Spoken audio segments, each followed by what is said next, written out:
Tres versiones de Judas. En el Asia Menor o en Alejandría, en el segundo siglo de nuestra fe, cuando Basílides publicaba que el cosmos era una temeraria o malvada improvisación de ángeles deficientes, Niels Ronneberg hubiera dirigido, con singular pasión intelectual, uno de los conventículos gnósticos. Dante le hubiera destinado tal vez un sepulcro de fuego. Su nombre aumentaría los catálogos de heresiarcas menores, entre Saturnilo y Carpócrates. Algún fragmento de sus prédicas, exornado de injurias, perduraría en el apócrifo Liber Adversus Omnes Aereses, o habría perecido cuando el incendio de una biblioteca monástica devoró el último ejemplar del Sintagma. En cambio, Dios le deparó el siglo XX y la ciudad universitaria de Lund. Ahí, en 1904, publicó la primera edición de Christus hoc Judas. Ahí, en 1909, su libro capital Den Heimlich Flarsaren. Del último hay versión alemana, ejecutada en 1912 por Emil Schering. Se llama Der Heimliche Heiland. Antes de ensayar un examen de los precitados trabajos, urge repetir que Niels Ronneberg, miembro de la Unión Evangélica Nacional, era hondamente religioso. En un cenáculo de París o aún de Buenos Aires, un literato podría muy bien redescubrir las tesis de Ronneberg. Esas tesis, propuestas en un cenáculo, serán ligeros ejercicios inútiles de la negligencia o de la blasfemia. Para Ronneberg fueron la clave que descifra un misterio central de la teología. Fueron materia de meditación y de análisis, de controversia histórica y filológica, de soberbia, de júbilo y de terror. Justificaron y desbarataron su vida. Quienes recorran este artículo deben asimismo considerar que no registra sino las conclusiones de Ronneberg, no su dialéctica y sus pruebas. Alguien observará que la conclusión precedió sin duda a las pruebas. ¿Quién se resigna a buscar pruebas de algo no creído por él, o cuya prédica no le importa? La primera edición de Christus hoc Judas lleva este categórico epígrafe, cuyo sentido, años después, monstruosamente dilataría el propio Niels Ronneberg.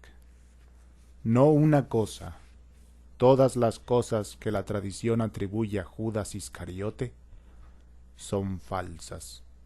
De Kinsey, 1857.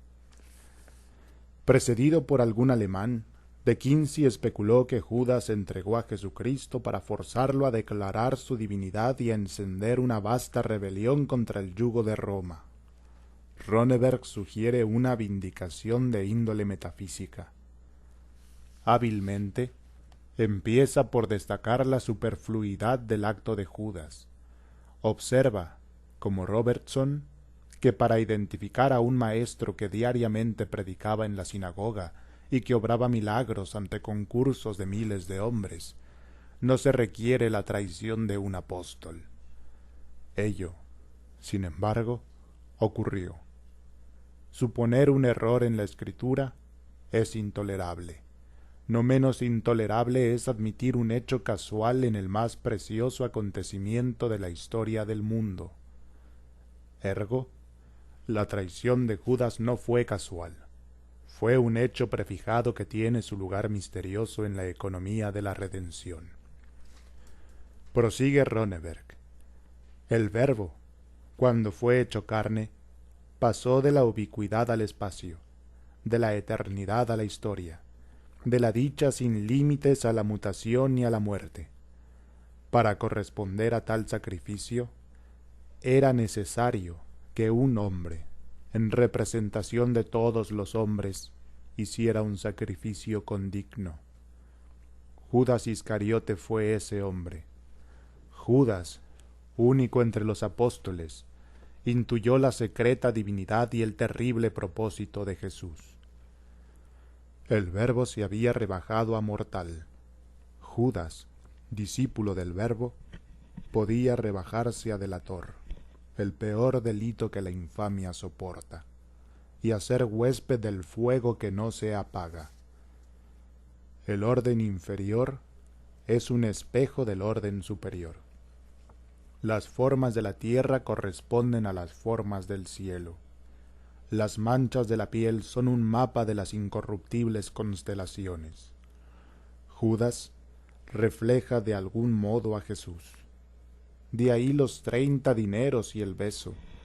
De ahí la muerte voluntaria para merecer aún más la reprobación. Así dilucidó Niels Ronneberg el enigma de Judas. Los teólogos de todas las confesiones lo refutaron.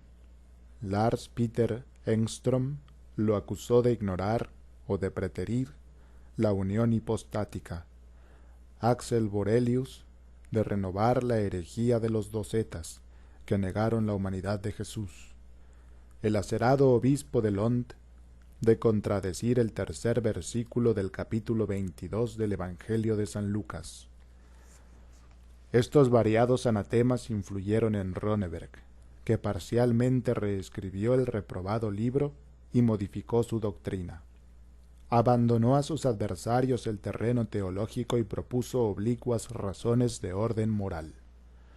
Admitió que Jesús, que disponía de los considerables recursos que la omnipotencia puede ofrecer, no necesitaba de un hombre para redimir a todos los hombres.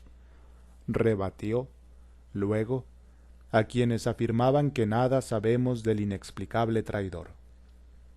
Sabemos, dijo, que fue uno de los apóstoles, uno de los elegidos para anunciar el reino de los cielos, para sanar enfermos, para limpiar leprosos, para resucitar muertos y para echar fuera demonios. Mateo, capítulo 10, versículo del 7 al 8, Lucas, capítulo 9, versículo 1. Un varón a quien ha distinguido así el Redentor merece de nosotros la mejor interpretación de sus actos. Imputar su crimen a la codicia, como lo han hecho algunos, alegando a Juan 12:6, es resignarse al móvil más torpe. Niels Ronneberg propone el móvil contrario, un hiperbólico y hasta ilimitado ascetismo. El asceta, para mayor gloria de Dios, envilece y mortifica la carne. Judas hizo lo propio con el espíritu. Renunció al honor, al bien, a la paz, al reino de los cielos, como otros, menos heroicamente, al placer. Borelius interroga con burla: ¿por qué no renunció a renunciar? ¿Por qué no a renunciar a renunciar? Premeditó con lucidez terrible sus culpas. En el adulterio suelen participar la ternura y la abnegación. En el homicidio, el coraje. En las profanaciones y la blasfemia, cierto fulgor satánico. Judas eligió aquellas culpas no visitadas por ninguna virtud, el abuso de confianza, Juan capítulo 12, versículo 6, y la delación. Obró con gigantesca humildad. Se creyó indigno de ser bueno. Pablo ha escrito: el que se gloría, gloríese en el Señor. Primera de Corintios, capítulo 1, versículo 31. Judas buscó el infierno, porque la dicha del Señor le bastaba. Pensó que la felicidad, como el bien, es un atributo divino y que no deben usurparlo los hombres. Muchos han descubierto, post factum, que en los justificables comienzos de Ronneberg está su extravagante fin, y que Den Emlich Frälsaren es una mera perversión o exasperación de Christus hoc Judas. A fines de 1907, Ronneberg terminó y revisó el texto manuscrito. Casi 2 años transcurrieron sin que lo entregara a la imprenta. En octubre de 1909, el libro apareció con un prólogo, tibio hasta lo enigmático, del hebraísta dinamarqués Erik Erfhort, y con este pérfido epígrafe: en el mundo estaba, y el mundo fue hecho por él, y el mundo no lo conoció. Juan, capítulo 1, versículo 10. El argumento general no es complejo, si bien la conclusión es monstruosa. Dios, arguye Niels Ronneberg, se rebajó a ser hombre para la redención del género humano. Cabe conjeturar que fue perfecto el sacrificio obrado por él, no invalidado o atenuado por omisiones. Limitar lo que padeció a la agonía de una tarde en la cruz es blasfematorio. Afirmar que fue hombre y que fue incapaz de pecado encierra contradicción. Los atributos de impecabilitas y de humanitas no son compatibles. Chemnitz admite que el Redentor pudo sentir fatiga, frío, turbación, hambre y sed. También cabe admitir que pudo pecar y perderse. El famoso texto brotará como raíz de tierra sedienta, no hay buen parecer en él ni hermosura, despreciado y el último de los hombres, varón de dolores, experimentado en quebrantos. Isaías capítulo 53, versículos 2 y 3, es para muchos una previsión del crucificado en la hora de su muerte. Para algunos, verbigracia Hans Lassen Martensen, una refutación de la hermosura que el consenso vulgar atribuye a Cristo. Para Ronneberg, la puntual profecía no de un momento, sino de todo el atroz porvenir, en el tiempo y en la eternidad, del Verbo hecho carne. Dios totalmente se hizo hombre, pero hombre hasta la infamia, hombre hasta la reprobación y el abismo. Para salvarnos, pudo elegir cualquiera de los destinos que traman la perpleja red de la historia. Pudo ser Alejandro o Pitágoras o Rúrik o Jesús. Eligió un ínfimo destino. Fue Judas. En vano propusieron esa revelación las librerías de Estocolmo y de Lund. Los incrédulos la consideraron, a priori, un insípido y laborioso juego teológico. Los teólogos la desdeñaron. Ronneberg intuyó en esa indiferencia ecuménica una casi milagrosa confirmación. Dios ordenaba esa indiferencia. Dios no quería que se propalara en la tierra su terrible secreto. Ronneberg comprendió que no era llegada la hora. Sintió que estaban convergiendo sobre él antiguas maldiciones divinas. Recordó a Elías y a Moisés, que en la montaña se taparon la cara para no ver a Dios. A Isaías, que se aterró cuando sus ojos vieron a aquel cuya gloria llena la tierra. A Saúl, cuyos ojos quedaron ciegos en el camino de Damasco. Al rabino Simeón ben Nasaí, que vio el paraíso y murió. Al famoso hechicero Juan de Viterbo, que enloqueció cuando pudo ver a la Trinidad.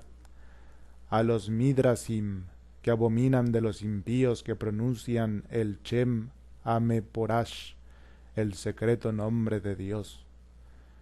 ¿No era él, acaso, culpable de ese crimen oscuro? ¿No sería esa la blasfemia contra el Espíritu, la que no será perdonada? Mateo capítulo 12, versículo 31. Valerio Sorano murió por haber divulgado el oculto nombre de Roma. Qué infinito castigo sería el suyo por haber descubierto y divulgado el horrible nombre de Dios. Ebrio de insomnio y de vertiginosa dialéctica, Niels Ronneberg erró por las calles de Malmo, rogando a voces que le fuera deparada la gracia de compartir con el Redentor el infierno. Murió de la rotura de un aneurisma el 1 de marzo de 1912. Los heresiólogos tal vez lo recordarán. Agregó al concepto del Hijo, que parecía agotado, las complejidades del mal y del infortunio.